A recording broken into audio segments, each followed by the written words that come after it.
মা অষ্টমীর পূজার আয়োজন নিয়ে আরও জানাতে পাবনা ও নড়াইল থেকে যুক্ত হচ্ছেন সহকর্মীরা। প্রথমে পাবনা থেকে জানাবেন সহকর্মী খায়রুল ইসলাম। খায়রুল, অষ্টমীর বিশেষ আকর্ষণ কুমারী পূজার আয়োজন নিয়ে জানাবেন। বান্ডেল থাকলে প্রতি সেনমানিতে টাকা বাঁচবে।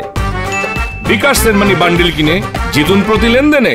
পাবনা জেলাতে এবার কিন্তু প্রায় 350 পূজা মণ্ডপে এবার এই দুর্গা পূজা অনুষ্ঠিত হচ্ছে এবং এই উপলক্ষে কিন্তু পাবনাতে বিভিন্ন এলাকায় কিন্তু উৎসব মুখর বিরাজ করছে। আপনাকে দেখাতে চাই যে আজকের যে আয়োজন, আজকে কিন্তু সকাল থেকেই বিভিন্ন পূজা শুরু হয়েছে।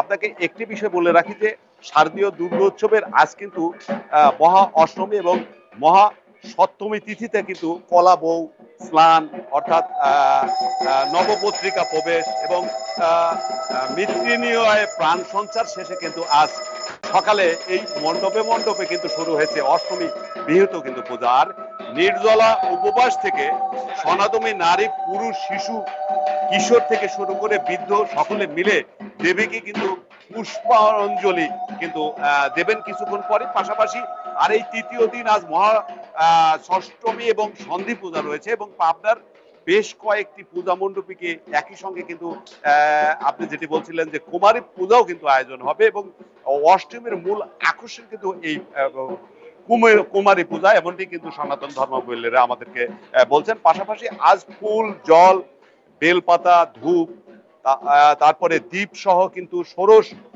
উপচারে কিন্তু কুমারী রূপে দেবী দুর্গারই কিন্তু আরাধন করা হবে এবং পাশাপাশি মহা অষ্টমী শারদীয় দুর্গাপুজোর অন্যতম কিন্তু জাঁকজমকপূর্ণ দিন কিন্তু আজকে। আর অষ্টমী বিহিত পূজা, সন্ধি পূজা ও কুমারী পূজার মধ্য দিয়ে উৎসব মুখর পরিবেশে কিন্তু মহা অষ্টমী উদযাপন করছেন কিন্তু সনাতন ধর্মাবলম্বীরা। এবং আপনি এখন দেখতে পাচ্ছেন যে সকাল 8টা নাগাদ থেকে শুরু হয়েছে কিন্তু এই পূজা। পাশাপাশি এই যে পূজাটা এখন চলছে এটা কিন্তু সকাল 10টা পর্যন্ত চলবে। আর একটি বিষয় আপনাকে বলে রাখতে চাই যে পূজা মণ্ডপের কিন্তু ঘিরে কিন্তু বেশ কঠোর নজরদারিতে রয়েছে কিন্তু প্রশাসন।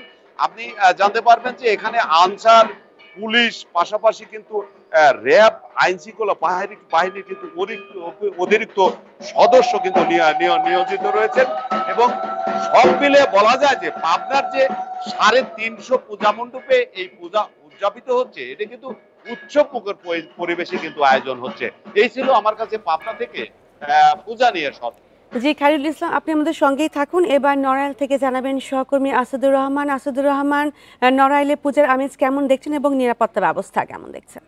নড়াইলে উৎসবমুখর পরিবেশে শারদীয় দুর্গা পূজা শুরু হয়েছে। নড়াইলে মোট 522টি পূজা মণ্ডপ বা মন্দিরে এই শারদীয় দুর্গা পূজা অনুষ্ঠিত হচ্ছে এবং উৎসবমুখর পরিবেশেই এই পূজাটি অনুষ্ঠিত হচ্ছে এবং শুরু হয়েছে ষষ্ঠী, সপ্তমী, আজকে মহা অষ্টমীতে অন্যতম আকর্ষণ হচ্ছে কুমারী পূজা। সেই কুমারী পূজার প্রস্তুতি চলছে এবং কুমারী পূজার জন্য যে সমস্ত আনুষঙ্গিক পূজা এবং অঞ্জলি সেই ব্যবস্থাগুলো গ্রহণ করা হয়েছে মণ্ডপে। এই যে 522টি মণ্ডপে পূজা অনুষ্ঠিত হচ্ছে বা মন্দিরে পূজা অনুষ্ঠিত হচ্ছে, এর মধ্যে নড়াইল সদরে আছে প্রায় 239টি মণ্ডপে, লোহাগাড়া উপজেলাতে আছে 144টি, কালিয়াতে আছে 153টি মন্দির অথবা মন্দির যেটা আমরা বলি না কেন, সেইভাবে পূজা হচ্ছে এবং উৎসব মুখর পরিবেশেই হচ্ছে। আমরা ষষ্ঠী এবং সপ্তমীতে দেখেছি সন্ধ্যার পর বিশেষ করে সারাদিনই মানুষের ভক্ত এবং যারা অনুরাগী আছে তারা মণ্ডপে গিয়েছে এবং তারা ভক্তি শ্রদ্ধা জানিয়েছে মাকে, তারা দেবী দর্শন করেছে।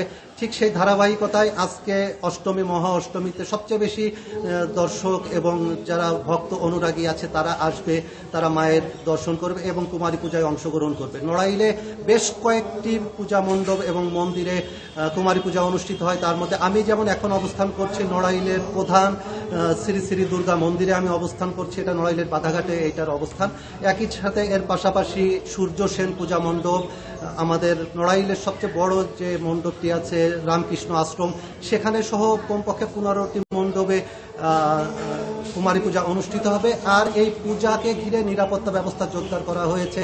প্রতিটা মণ্ডপে বা মন্দিরে আনসার সদস্যরা নিয়মিত ডিউটি পালন করছেন, তারা দায়িত্ব পালন করছেন, পাশাপাশি পুলিশ সদস্যরা টহল ডিউটি করছেন এবং সেনাবাহিনীর পক্ষ থেকেও আমরা দেখেছি টহল প্রদান করতে, যাতে নির্বিঘ্নে শারদীয় দুর্গা উৎসব অনুষ্ঠিত হতে পারে সেই ব্যবস্থাটি করা হয়েছে। এই ছিল আমার কাছে নড়াইলের শারদীয় দুর্গা উৎসবের অষ্টমীর অর্থাৎ কুমারী পূজার সর্বশেষ তথ্য। মহাষ্টমীর পূজার আয়োজন নিয়ে পাবনা ও নড়াইল থেকে জানাচ্ছিলেন সহকর্মীরা।